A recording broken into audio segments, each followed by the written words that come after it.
nakahanda po akong magpakulong. Kung kinakailangan maaresto po ako, wala pong problema. Kung ito po ang kabayarang hinihingi para ipagtanggol ko ang katarungan at ang pambansang kagalingan at ang interes ng mamamayang Pilipino. Mga kababayan! Ang Senador ng Republika ng Pilipinas lumalaban sa katotohanan at hustisya! Tanto ang Senado!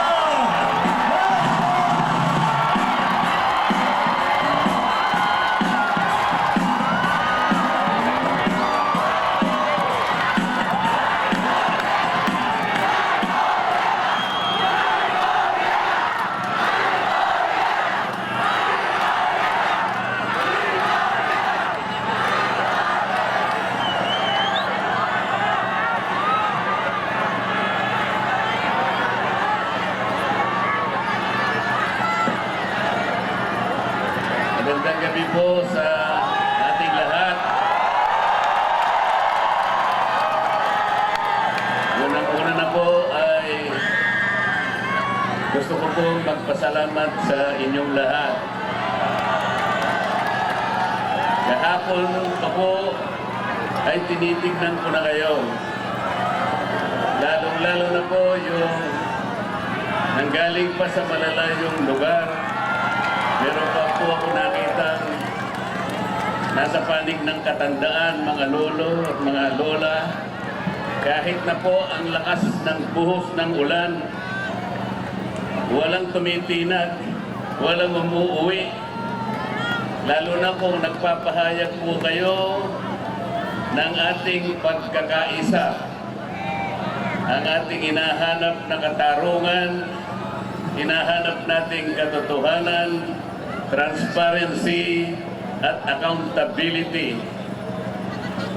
Salamat po sa lahat ng mga kapatid sa Iglesia ni Cristo.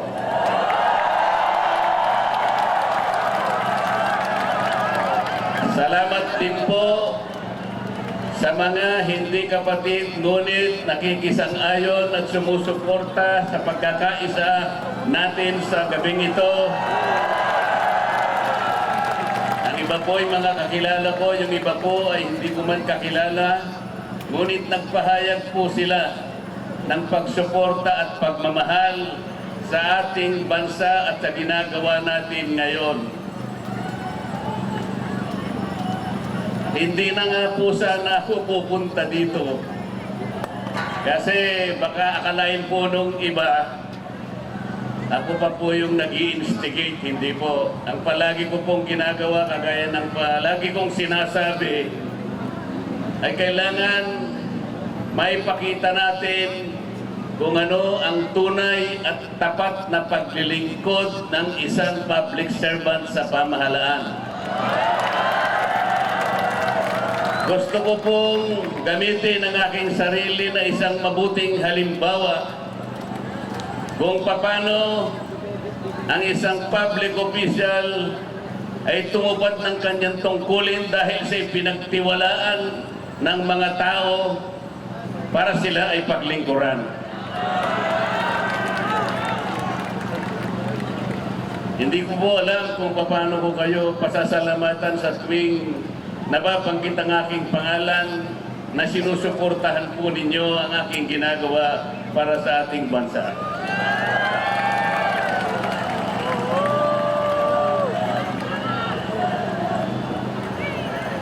Pangalawang araw na po ito, ngunit hindi ko nakikita sa mukha ninyo ang kapaguran. Hindi ko po alam kung paano ko magpapasalamat sa inyo. Kung magagawa ko lang, napuntahan ko kayong isa-isa para yakapin ko kayo. Gagawin ko po.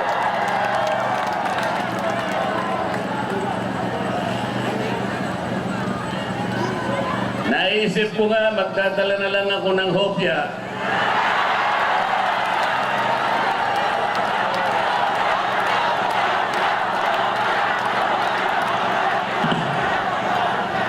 Pero nung makita ko po na napakarami ninyo, kahit 30 pabrika ng hopya hindi magkakasa sa inyo.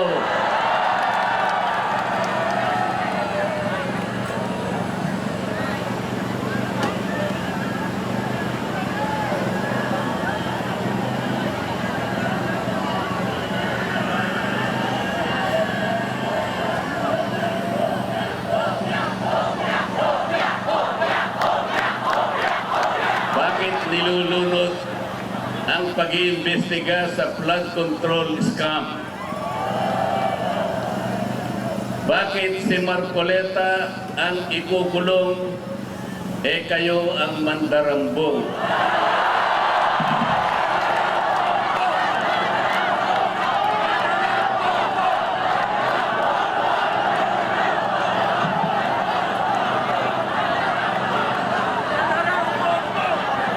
Meron po akong babasahin sa inyo, alam nyo na po ito, pero kailangan pong alam ko uli sa inyo para maitatak po sa ating puso. Ang babasahin ko po sa inyo ay yung pambungad o yung preambulo ng ating saligang batas. Ito po ang kauna-unahan, ito ang pambungad, ito yung panimula. Kung tawagin natin sa English ay preamble.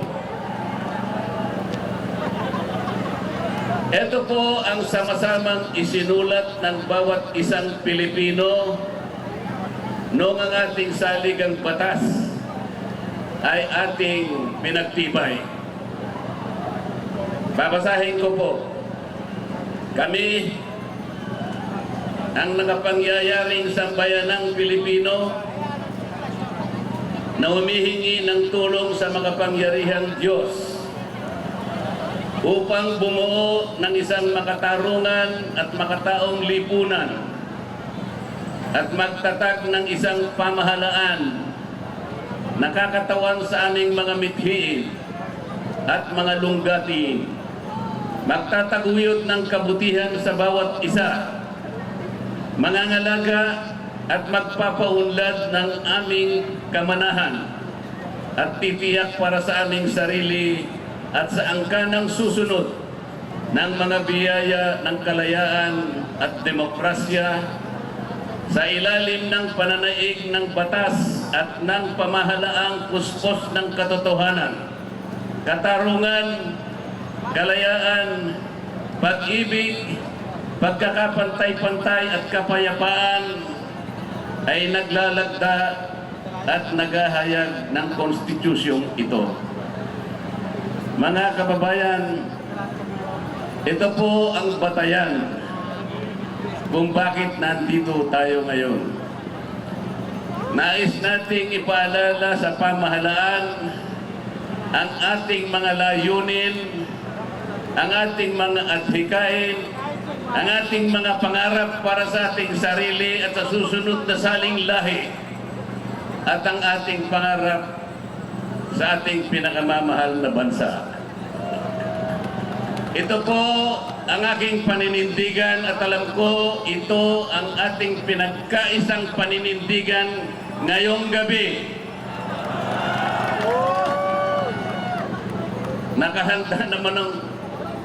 Nakahanda po akong magpakulong.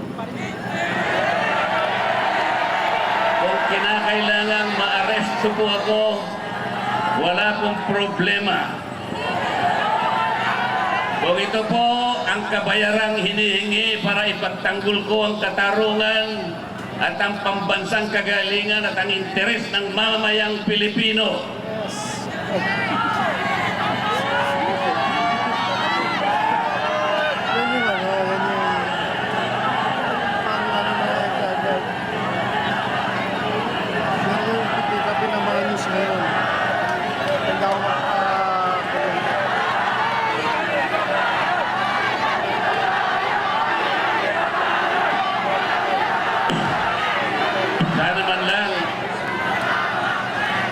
sana man lang may ninakaw ako.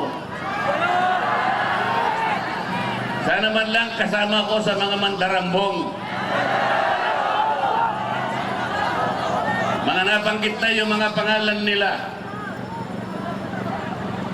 Ang isa ay si Martin Romualdez. Ang pinagdalhan ng mali-malitang pera.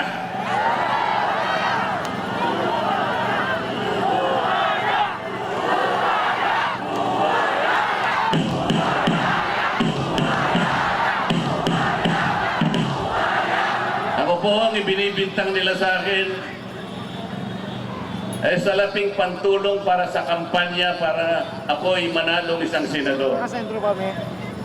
Mga kaibigan ko Nakasentro. na pribado at sarili lang pera ang kanilang itinulong sa akin, baka sakaling manalo nga po ako at nanalo nga po.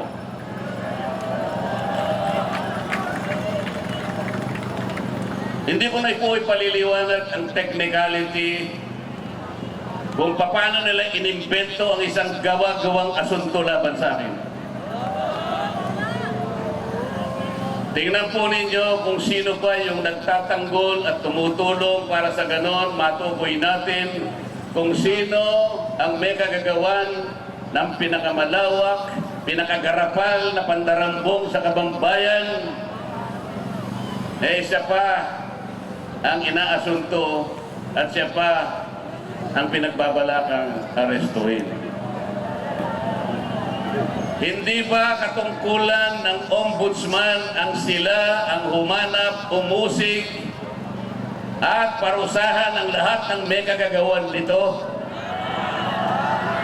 Bakit ang ombudsman ang nagagalit sa akin? Hindi ba dapat tulungan pa nila ako? Sapagkat iisa ang layunin namin. Ginawa po nilang politika ang lahat ng ito.